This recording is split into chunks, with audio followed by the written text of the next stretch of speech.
em Gênesis, capítulo 30, versículos 25 a 43. Gênesis 30, 25 a 43. Nessa manhã, o reverendo Silvio Bispo está lá na videira, servindo os nossos irmãos da congregação. Eu mesmo estava com saudade de pregar aqui, meus irmãos. Veio acampamento dos jovens, aí depois, no fim de semana passado, eu estive lá com os irmãos da Igreja Cristã Evangélica de Brasília. Inclusive, mandaram um grande abraço para nós, pastor Eduardo. Alguns dos irmãos aqui conhecem vários irmãos de lá, então tem essa amizade, esse companheirismo. Que alegria que nós podemos compartilhar adoração com irmãos de diferentes igrejas. Nesse momento, então, vamos adorar o Senhor, prestando atenção na palavra do Espírito Santo para a sua vida, para a minha vida. Ela é infalível, inspirada e inerrante. Versículo 25 diz assim: Tendo Raquel dado à luz a José, disse Jacó a Labão: Permita-me que eu volte ao meu lugar e à minha terra. Dá-me meus filhos e as mulheres pelas quais eu te servi, e partirei, pois tu sabes quanto e de que maneira te servi. Labão lhe respondeu: Ache eu mercê diante de ti, fica comigo. Tenho experimentado que o Senhor me abençoou por amor de ti. E disse ainda: Fixa o teu salário, que te pagarei. Disse-lhe Jacó: Tu sabes como te venho servindo e como cuidei do teu gado, porque o pouco que tinhas antes da minha vinda foi aumentado grandemente, e o Senhor te abençoou por meu trabalho. Agora, pois, quando hei de eu trabalhar também por minha casa? Então Labão lhe perguntou: Que te darei?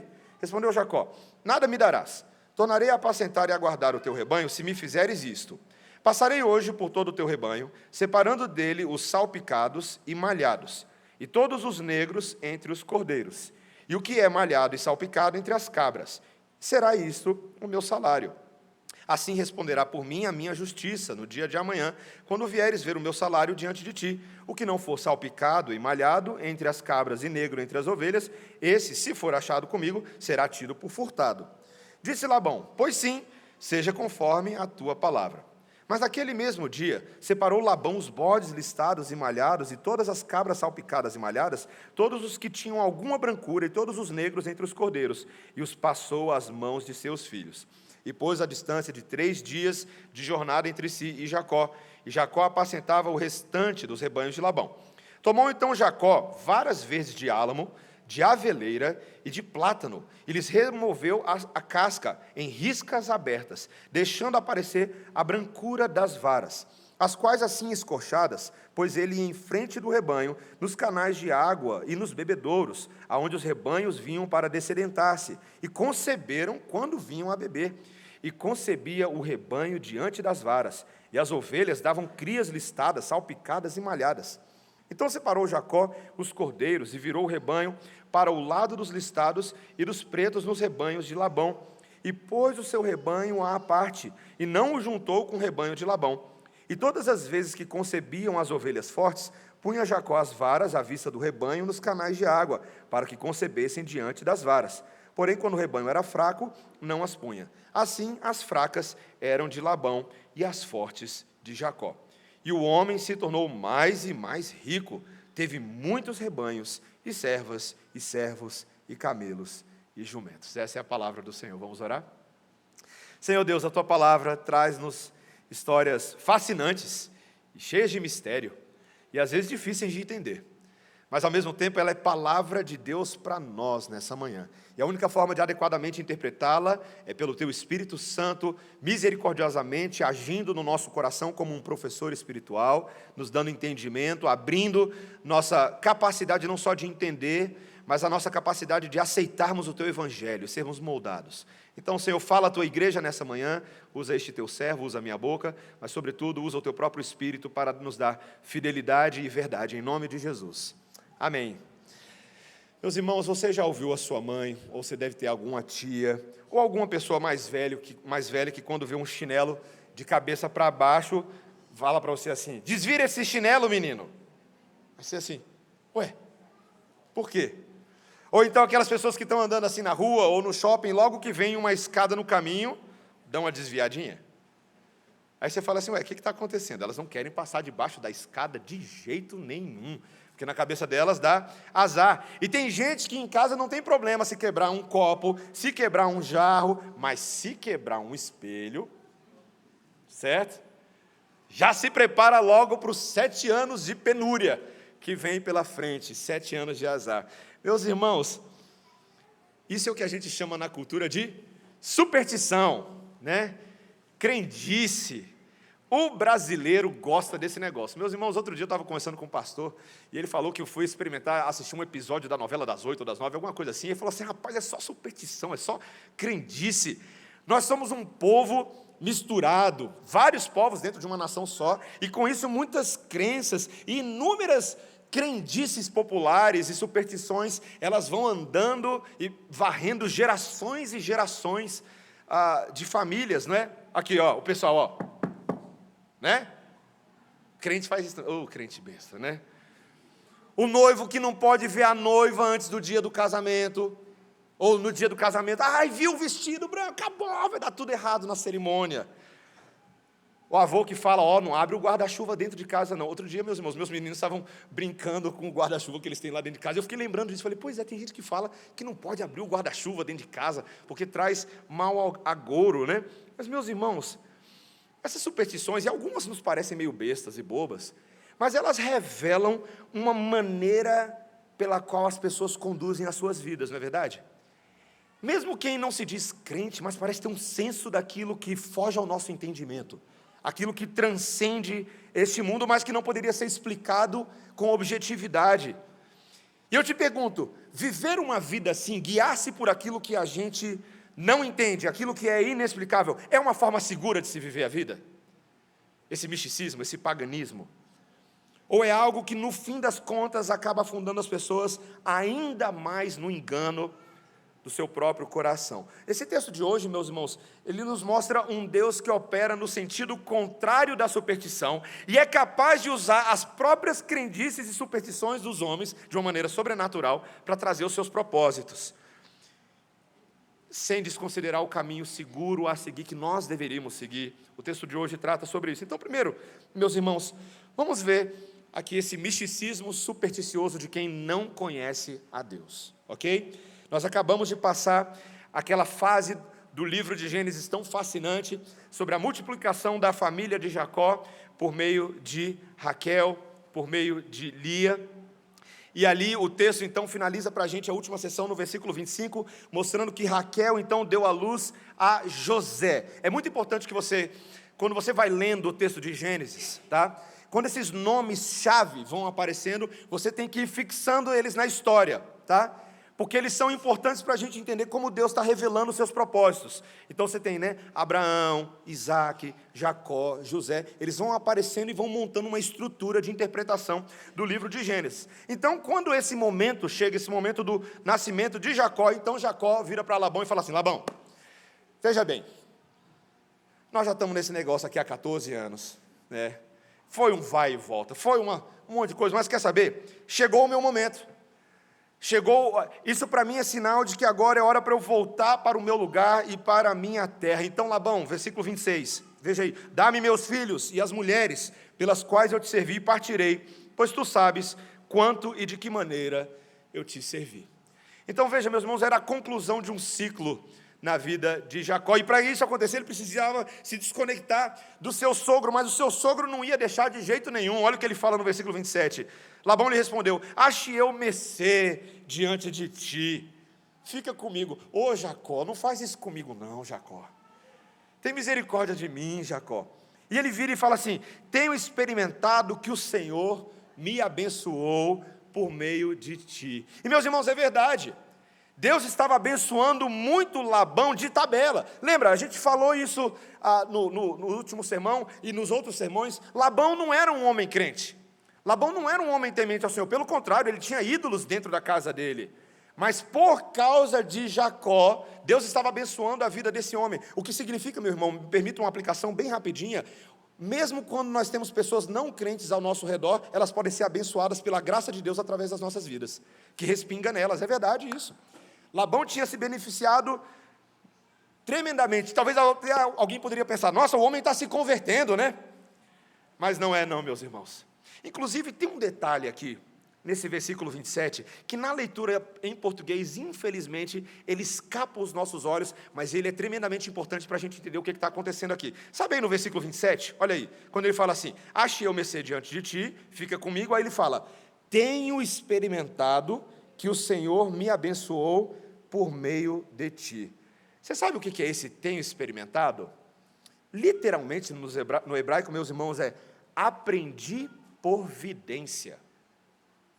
Aprendi por adivinhação. É possível que, dependendo da tradução da Bíblia que você esteja usando, essa frase apareça.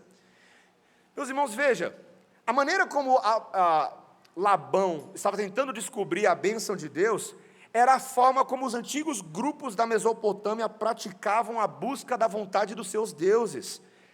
Era comum naquela região a busca da vontade dos deuses por adivinhação, por vidência. E essa parecia ser a prática idólatra da família de Labão. Era assim que ele descobria as coisas. Meus irmãos, quando Deus, à medida que você vai vendo a história de Israel no livro de Gênesis, Êxodo, Levítico, Número, Deuteronômio, em toda a Torá, em todo o Pentateuco, você vai perceber que Deus se distinguia dos outros povos pela maneira como ele desejava ser buscado pelo seu povo. Deus não autorizava o uso de evidência, Deus não autorizava o uso de adivinhação. Inclusive lá em Deuteronômio 18:10, isso foi severamente condenado por Deus. Vocês, israelitas, não podem ser assim. Inclusive, meus irmãos, Deus era tão severo que houve momentos que Israel flertou com a ideia da necromancia. Você sabe o que é necromancia? É a ideia de você tentar falar com os mortos. Já ouviu isso antes? Você lembra aí de um rei Saul? Lembra de Saul? Estava passando por uma dificuldade com seus inimigos filisteus. Aí lá no final de 1 Samuel, conta a história que um dia Saul tentou buscar a Deus, mas Deus não falou com ele. Aí Saul falou, sabe o quê? Deus não vai falar? Eu vou descobrir a vontade de qualquer forma. Ele foi numa bruxa, numa vidente, a médium de Endor. E o texto diz que ele se disfarçou todo e foi na calada da noite. Veja, naqueles dias em Israel, as próprias videntes haviam sido banidas. A própria lei de Israel não permitia isso. Mas Saul estava desesperado.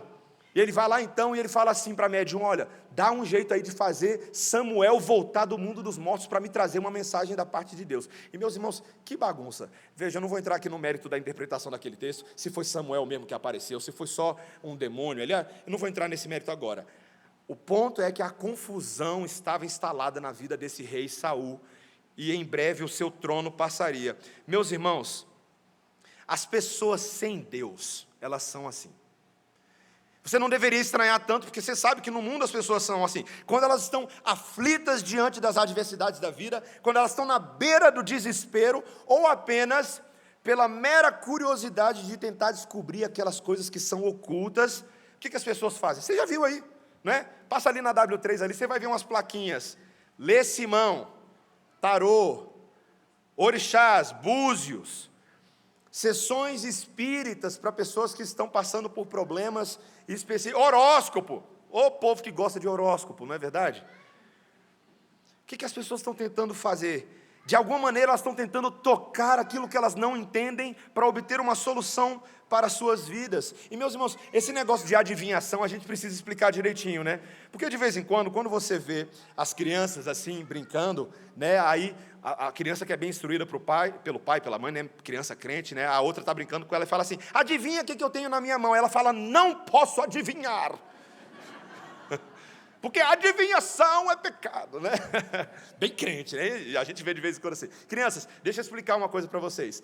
Às vezes a gente brinca esse negócio, né? Descobre onde está, qual mão está o chocolate, né? O que eu comprei para você. Isso não é essa adivinhação pecaminosa, não. Isso é só uma brincadeira. Mas, crianças, se nós por acaso pensarmos que é possível a gente orar para um outro Deus, para ídolos, para buscar a vontade de Deus, isso é uma adivinhação pecaminosa. Crianças, pode acontecer na escola de vocês, já acontecer, como já aconteceu comigo na minha escola, quando eu era criança. Um amiguinho falou para mim, falou assim, vamos brincar de uma brincadeira do copo, sabia? Aí eu falei, o que é esse negócio de brincadeira do copo? Aí ele falou, não, a gente vai aqui brincar com um copo, e aí aqui a gente vai descobrir a vontade dos espíritos. Crianças, cuidado com isso. Isso não é uma brincadeira legal. E às vezes acontece isso nas escolas, e pais, nós, olho, atento. O que você está brincando na escola? O que seu amiguinho está chamando vocês? Eu lembro aqui, eu vou compartilhar com vocês uma brevíssima experiência aí. Eu lembro uma vez que meus coleguinhas pré-adolescentes me chamaram para ir dormir na casa deles, e não eram crentes, então meu pai e minha mãe ficaram um pouco assim, mas a gente encontrou uma forma lá de acontecer, mas chegou lá, a gente foi brincar de RPG. E aí, naquela situação, o pessoal estava levando muito a sério esse negócio de RPG. Tinha umas coisas meio estranhas lá. Eu falei assim, eu não partilho dessas coisas estranhas que vocês estão querendo, não. Uma coisa é o jogo, jogo por jogo. Mas quando você começa a entrar no universo de algumas coisas, a gente tem que ter cuidado. E, às vezes, nossos filhos estão sendo bombardeados por essas influências que vêm até em desenhos e algumas coisas, e nós, pais, precisamos instruir nossas crianças também sobre esses assuntos. Isso é importante. Então, meus irmãos, veja, na verdade, a gente começa a perceber aqui que para Labão, não era que ele tinha um relacionamento com o Senhor, é que, na verdade, Jacó era uma espécie de amuleto da sorte para ele. Jacó era uma espécie de trevo de 4 folhas. Ele queria estar por perto, porque Jacó era como se ele fosse um talismã de boa sorte, aqueles escaravelhos egípcios. E tem muita gente que ainda acredita nisso, meus irmãos, no poder de objetos, no poder de coisas, como se coisas pudessem trazer benefícios e sucesso. E aqueles que não temem a Deus são assim, porque eles não têm o referencial de quem é o Deus verdadeiro. Eles foram criados à imagem e semelhança de Deus, mas perderam o relacionamento com Deus, mas ainda possuem dentro deles um radar por divindade, um radar de religiosidade, só que está quebrado, igual realmente um termômetro, alguma coisa que não funciona bem. E assim, meus irmãos, eles continuam tateando para ver se porventura podem encontrar Deus em algum lugar. Quando Paulo chega para os atenienses em Atenas, Atos capítulo 17, versículo 17 em diante, e aí ele começa a andar e ele vê os deuses dele, mas tinha Deus de tudo que é jeito, não é verdade? E ele vira e fala assim, ó atenienses, vejo-vos em tudo acentuadamente religiosos. Uma possível tradução daquela palavra é em tudo acentuadamente supersticiosos. Os gregos eram assim, mas Paulo vinha para anunciar não qualquer Deus, não mais um Deus, mas o Deus desconhecido, aquele que eles não conheciam, mas o Deus que havia criado céus e terra, e que não habitava em templos feitos por mãos humanas. Meus irmãos, nós precisamos entender esse contraste entre os que não temem a Deus e os que temem a Deus, e pode se manifestar no campo das superstições e crendices.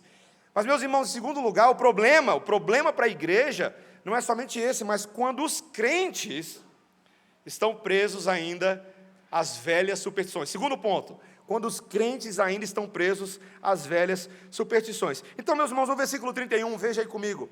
Então Labão lhe perguntou, o que te darei? Respondeu Jacó, nada me darás, tornarei a apacentar e a guardar o teu rebanho, se me fizeres isso. E aí, meus irmãos, Jacó entra num combinado muito engraçado com Labão. É um daqueles textos, meus irmãos, que quando você lê assim, você fala assim, o que está acontecendo aqui? Né?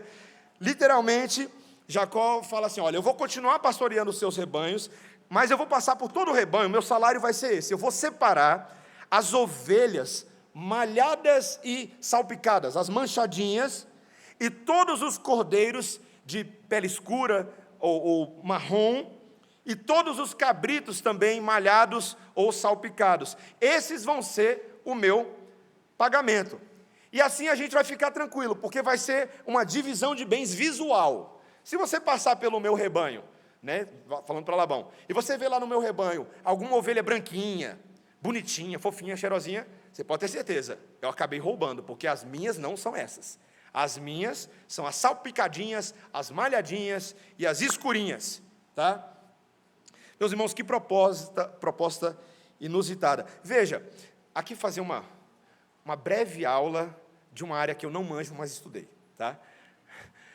Normalmente, num rebanho como esse, nesse perfil que tinha na Palestina, as ovelhas brancas eram as mais comuns, ou as pretas de fato, tá?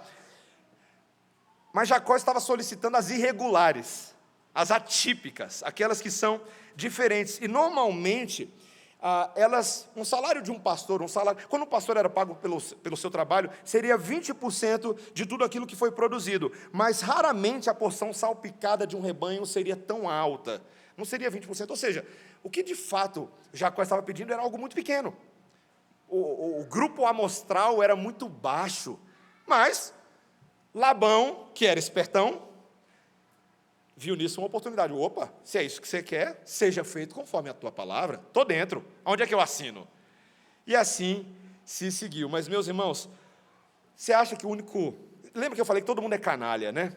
Labão era o mestre dos canalhas, né? Já não bastava o salário de Jacó ser pequenininho, mas o texto nos diz no versículo 35, que naquele mesmo dia, ele foi lá, Labão, e separou as ovelhas, e mandou um grande grupo uma grande parte dos bodes listrados, malhados, todas as ovelhas salpicadas, com as outras ovelhas dele, com os pastores dos filhos dele, 3 dias de viagem à frente. Falou, vai na frente, para Jacó nem encontrar direito essas ovelhas. Mas que homem maluco, meus irmãos, 14 anos trabalhando debaixo desse crápula, nesse sistema escravagista, ele ainda faz isso. Ele era totalmente injusto. Mas tenta enganar o mestre da canalice. Jacó tinha os esquemas também, meus irmãos. Ele tinha um plano, e um plano muito curioso. Ele diz então que ele pegou aqui essas plantas, né, esses, versículo 37, galhos verdes de álamo, amendoeira e plátano. E o que ele fez? Ele removeu a casca dessas plantas em formas listradas, deixando a brancura de dentro do caule aparecer, em contraste com o caule. Então ficou aquelas coisas listradinhas assim. E aí ele botou esses galhos fincados na terra, na área onde os rebanhos iam beber. E naquela área onde os rebanhos iam beber, era também a área onde eles iam se reproduzir muitas vezes. E aí, que coisa maluca, quando os rebanhos iam beber e viam aquilo, aí na hora que eles iam fazer beber, vinha bebê listradinho, bebê manchado, bebê salpicado, e começou a nascer de monte, meus irmãos. A coisa foi tão doida que Jacó começou a organizar isso, e botar as pretas para cá, viradas para o rebanho de Labão, e mudar para lá, e ele botava as mais fortes, que davam condições de parir mais, e aí as mais fortes geravam mais filhinhos assim, e o negócio foi crescendo. E aí você lê um texto desse na Bíblia, igual o seu pastor Mateus essa semana, e você fala assim, como é que você interpreta um negócio desse? O que está acontecendo aqui? Porque o texto de Gênesis conta para a gente essa história sem dar muitas explicações do que está acontecendo.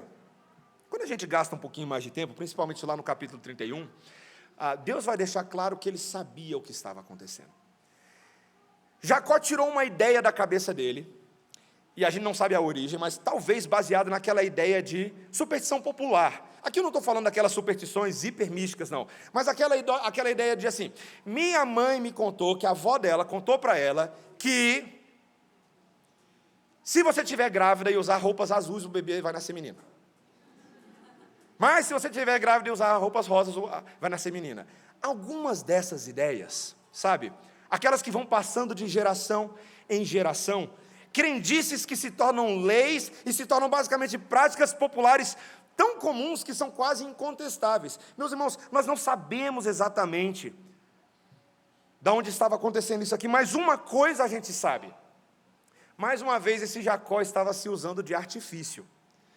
Estava se usando de o velho jeito de Jacó de resolver as coisas. Esse homem que já tinha visto o anjo descendo e subindo na escada, que já tinha experimentado o cuidado de Deus, mas nesse texto novamente, você sabe o que Jacó não faz?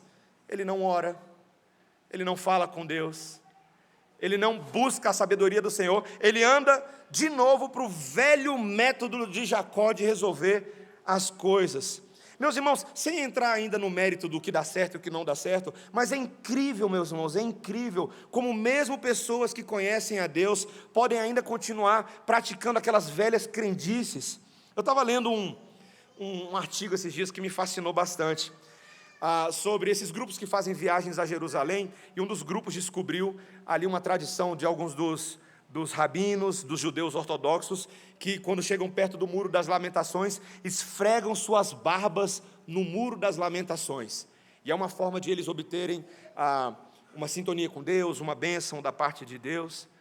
E meus irmãos, veja, você não precisa ir lá para ver isso acontecendo, porque os evangélicos, quando eles voltam cheio de crendice evangélica de Israel, não é verdade? Ninguém já chegou para você, olha o que eu trouxe para você, um galinho do Monte da Oliveira. põe na sua sala, vai dar tudo certo. Olha isso aqui, o primeiro banho que eu tomei na água do Rio Jordão, e eu trouxe a água do Rio Jordão numa garrafa, para todo dia quando eu entrar no banho, eu ponho só uma gotinha na minha cabeça. Eu vou sentir o batismo de João Batista. Areia da praia da Galileia. Eu lembro, tinha um colega meu na UNB, que falou, ó. O que é isso, cara? Areia da praia da Galileia. Era crente. Crendices evangélicas, meus irmãos. Crendice evangélica tem muito, meus irmãos. Se você andar nesse mundão evangélico de Deus aí afora, tudo é ungido hoje em dia, meus irmãos. É rosa ungida, óleo ungido, aliança ungida, sal ungido, lenço ungido, cueca ungida, tem de tudo.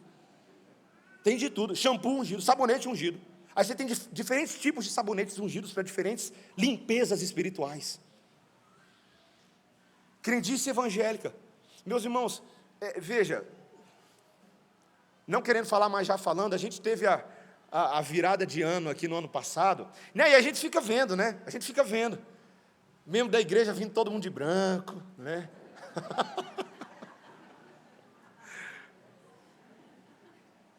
Tem uma crendice de não comer aves na virada do ano, porque traz mau agouro. Aí você vê o pessoal evitando, sabe? Indo direto na lasanha de frango. O que está acontecendo, né? Meus irmãos, você sabia que tem crente até hoje usando arruda e sal para passar os maus espíritos? Acontece, meus irmãos. E talvez essa não seja a crendice. Você fala, pastor, eu jamais faria uma coisa dessa. Quando eu ouço alguém crente falando de horóscopo gospel, eu não faço isso de jeito nenhum. Mas, meus irmãos, talvez os nossos misticismos sejam um pouco mais subjetivos.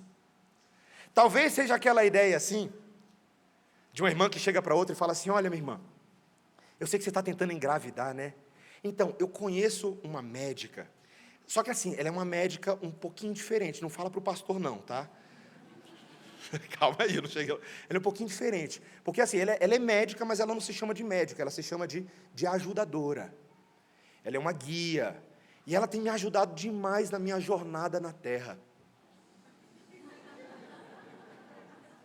Qual é que é? Né? Vamos lá. Ela faz um negócio, é rapidinho, um negócio com chakras, e ela vai te passar um suco, e esse suco você tem que tomar todo dia de manhã, mas tem um detalhe desse suco, não basta beber. Quando você acordar, bota o suco na janela e faz uma oração ao sol e vai dar certo o suco. Meus irmãos, existem algumas coisinhas. E aí sabe por que dá certo? Sabe por que a pessoa fala, sabe por que dá certo? Porque o índice de sucesso dela é máximo. Toda mulher que eu conheço que vai nela engravida de quadrigêmeos. Opa! O índice dela é máximo. Ela é infalível. E esse pragmatismo místico vai levando a gente a não filtrar, não questionar. Eu lembro uma vez conversando com o irmão, e ele falou assim, pastor, mas tem coisa no mundo espiritual que a gente não entende. E aí eu falei para ele, então é isso que você faz? Você pega e sujeita a sua vida justamente àquilo que você não entende? Você não vê o risco, você não vê o perigo, você não vê a dificuldade do nosso coração de se afundar ainda mais em engano, quando a gente sujeita a nossa vida àquilo que a gente não entende. Meus irmãos, no Novo Testamento, quando você vê o apóstolo Paulo pregando o Evangelho, ele prega o Evangelho, mas tem uma apologética tanto de defesa quanto de ataque. Veja, a defesa do Evangelho por Paulo, ele tanto defendia a natureza do Evangelho de Cristo, como ele também usava a espada da palavra de Deus para atacar as ideias e concepções erradas que os gentios carregavam na sua conversão. Por exemplo, a gente leu o texto hoje da igreja de Colosso. A igreja de Colosso, ela estava enfrentando um problema porque a quantidade de professores e filósofos infiltradas no meio do povo era tão grande, e o povo estava sendo enganado, por isso que Paulo teve que dizer o que nós lemos hoje em Colossenses 2,8. Ele disse, cuidado que ninguém vos venha a enredar com a sua filosofia. E ele fala, com as suas vãs sutilezas, é sutil, conforme os rudimentos do mundo e não segundo Cristo. Essa linguagem de rudimentos do mundo, meus irmãos, não é só de tradições, mas são de tradições vinculadas a cultos pagãos, a demônios e coisas desse tipo. Aquela ideia, por exemplo, rudimentos seria os astros, por exemplo, sol, lua, estrelas, eles são em si uma espécie de divindade. Ou outras coisas no mundo criado. E existiam filosofias que estavam ligadas a essas coisas. Meus irmãos, o apóstolo Paulo disse em 1 Coríntios capítulo 10, versículo 14: meus amados, fugi da idolatria. A idolatria é sutil, meu irmão. Idolatria não é só quando você chega e você se ajoelha diante de uma estátua de Nabucodonosor de 20 metros de altura. Não, meus irmãos. Idolatria às vezes é muito sutil. É esse padrão de vida em que nós estamos presos às tradições humanas. Paulo disse em 1 Coríntios 10, 19: que digo, pois, que o sacrificado ao ídolo é alguma coisa, que o próprio ídolo tem algum valor? Pelo contrário, antes digo que as coisas que os pagãos sacrificam é a demônios que a sacrificam, e não a Deus. Eu não quero que vos torneis associados aos demônios. No próprio capítulo 10 ele vai explicar, veja, se você foi convidado para comer na casa de alguém, coma de tudo que colocar à mesa sem perguntar, tá? Paulo sabia que nós estávamos em Cristo e nós estávamos libertos dos rudimentos desse mundo, então come de tudo. Mas, se aquela pessoa, se o seu anfitrião virar para você e falar assim, ó, come isso aqui, porque essa aqui é uma comidinha consagrada, que eu fiz a um Deus e tem abençoado tanto minha vida, aí você fala, não coma, porque por motivo da sua consciência para com Deus, agora o que está em jogo é uma questão religiosa. Cuidado com isso, não entra nesse papo. Meus irmãos, por quê? Por quê? Porque deve existir separação objetiva, santificação, separação entre aqueles que pertencem a Deus e aqueles que não são de Deus. O apóstolo Paulo diz, 1 Coríntios 10, 21, não podeis beber o cálice do Senhor e o cálice dos demônios. Não podeis ser participantes da mesa do Senhor e da mesa dos demônios. Meus irmãos, essa superstição, essa crendice popular, muitas vezes ela está colocando em xeque a nossa identidade como crentes. O nosso testemunho como filhos de Deus. Não há separação. Nós nos tornamos confusos e vamos entrando nessa maneira torta de enxergar o mundo. Meus irmãos, o que é fantástico? E aqui, claro, a gente tem que ter um pouquinho de misericórdia de Jacó, porque Jacó ainda estava num processo de aprendizado, ele ainda era, de uma certa maneira, uma espécie de neófito. Mas é que, a despeito do que Jacó estava fazendo, Deus havia se comprometido a abençoar esse homem. Em último lugar, o Deus que age e abençoa a despeito das superstições humanas. Esse talvez seja o maior mistério desse texto. Porque, meus irmãos, o texto deixa claro no versículo 39, que mesmo fazendo essas coisas todas, o que estava acontecendo com Jacó? O rebanho concebia diante das varas, as ovelhas davam crias listadas, salpicadas e malhadas. E o texto vai deixar claro no versículo 40 e no 43, que o rebanho do homem estava aumentando, que ele estava se tornando ainda mais rico, com camelos, com bois, com jumentos, com servos, com servas. Como explicar um negócio desse, meus irmãos? Talvez uma leitura ruim do texto seria, ele está prescrevendo para a gente um método de enriquecimento, o método listado e salpicado e manchado. E aí tem pastor que cria dogma em cima disso, né? Doutrina escreve livro, o Espírito me revelou, o método das listrinhas. Meus irmãos, o texto não está prescrevendo nada. Aqui uma aulinha sobre interpretação bíblica. Nem tudo que está escrito na Bíblia é prescrito, às vezes é só descrição do que eles estavam fazendo. Aqui é uma descrição do que Jacó estava fazendo. Mas, meus irmãos, a despeito do que Jacó fez, Deus o abençoou. Porque a promessa de abençoar Jacó antecedia em muito as técnicas supersticiosas de Jacó. Jacó era da linhagem de Isaac, que era da linhagem de Abraão, a quem Deus havia se revelado e dito, por meio de você, Abraão, eu vou abençoar as nações. Eu vou abençoar suas gerações. Eu estou fazendo uma linhagem santa. E essa linhagem santa vai ser abençoada, ainda que vai pisar muito na bola. Meus irmãos, esses patriarcas pisaram muito na bola.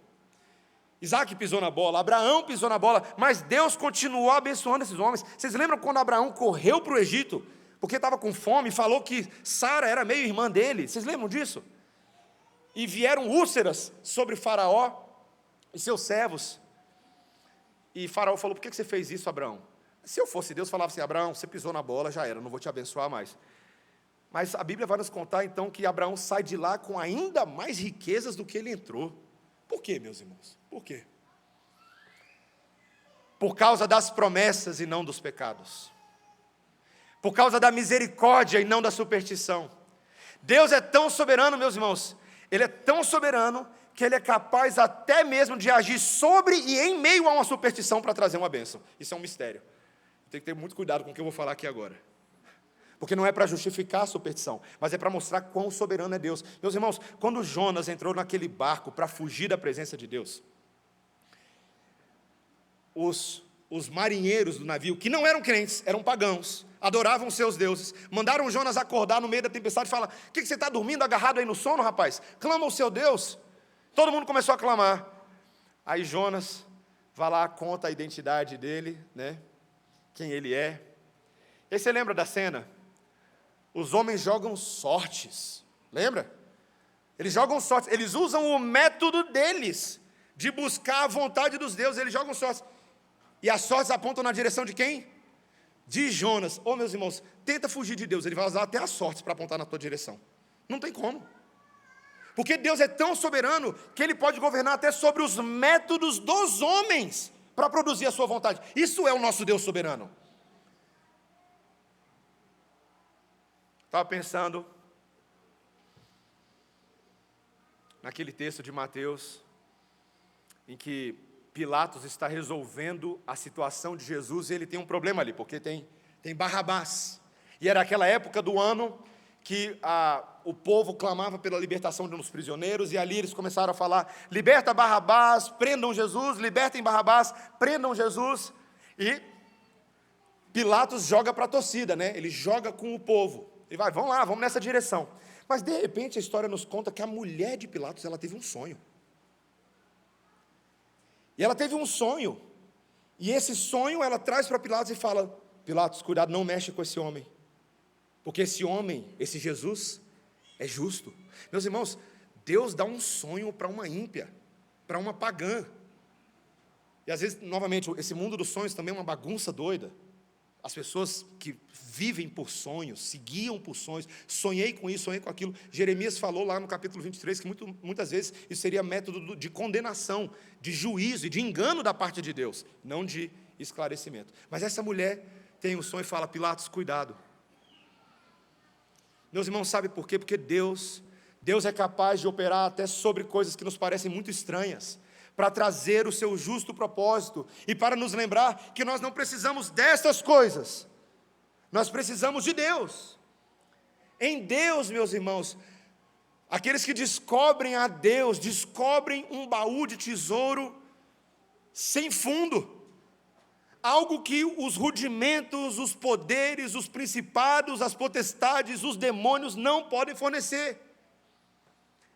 Meus irmãos, a única coisa que os demônios e as superstições e as crendices e viver com base nessas coisas podem nos oferecer é escravidão. É viver uma vida com medo. Tem muita gente que é cheia de crendice, cheia de medo. Medo. A obra do Messias era nos libertar do medo, nos libertar da escravidão, nos tirar dessa forma tola de pensamento e nos libertar para a liberdade dos filhos de Deus, que é a vida em Cristo Jesus. Meus irmãos, quem encontra a Cristo não precisa mais de superstição, e o apóstolo Paulo quis dizer isso. Abra comigo em Colossenses capítulo 2, o texto que nós lemos hoje. A única forma do apóstolo Paulo tirar os nossos olhos das superstições é nos mostrar o outro lado, aquilo que é superior em Cristo Jesus.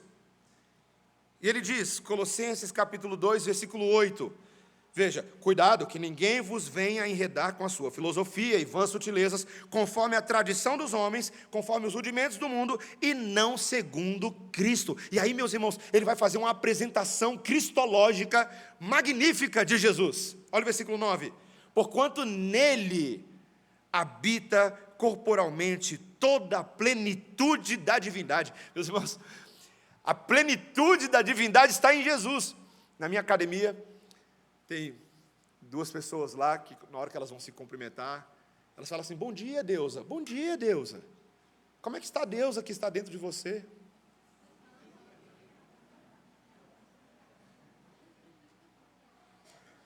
Eu vou ter oportunidade ainda para falar. Vou chegar e vou falar lá. Mas que isso, meus irmãos? Isso é engano. Nós não somos deuses. Deus é Deus. O Espírito Santo habita dentro de nós, mas não transforma a gente em Deus. Nós somos criaturas habitadas por Deus. A plenitude da divindade está nele, no Filho de Deus.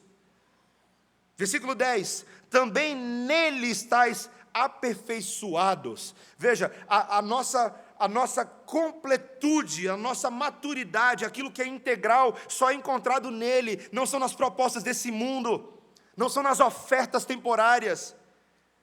Olha o que ele diz, olha a declaração de autoridade. Ele é o cabeça de todo o principado e potestade. Ele é a autoridade máxima. Versículo 11, nele também fostes circuncidados, não por intermédio de mãos, mas no despojamento do corpo, da carne, que é a circuncisão de Cristo. Leitores, vocês não precisam mais desse judaísmo judaizante, que está forçando vocês a se circuncidarem novamente, não. Cristo é a circuncisão apontava para Cristo. Versículo 12, tendo sido sepultados juntamente com ele no batismo. Legal, né? Circuncisão aponta para o batismo, circuncisão aponta para o batismo, circuncisão aponta para o batismo. Base para o batismo infantil, bem aí. Olha só o que ele continua falando. No qual igualmente fostes ressuscitados mediante a fé no poder de Deus que o ressuscitou dentre os mortos. Qual foi a última vez que você ouviu de qualquer superstição que te ressuscita dos mortos? Fala aí. Bateu na madeira, ressuscitou dos mortos? Não passou debaixo da escada, ressuscitou dos mortos? É o poder daquele que é plenamente divino, que pode pegar alguém morto e ressuscitar. Essa é a verdade.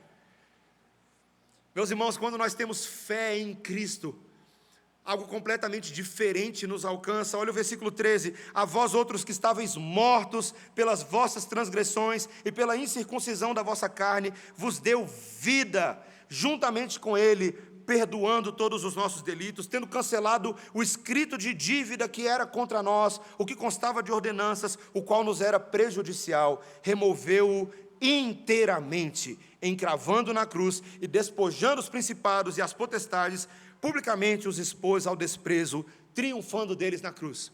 Você sabe o que Jesus fez, meu irmão, minha irmã, na cruz do Calvário? Em relação aos demônios que governavam as crendices, ele os expôs ao desprezo.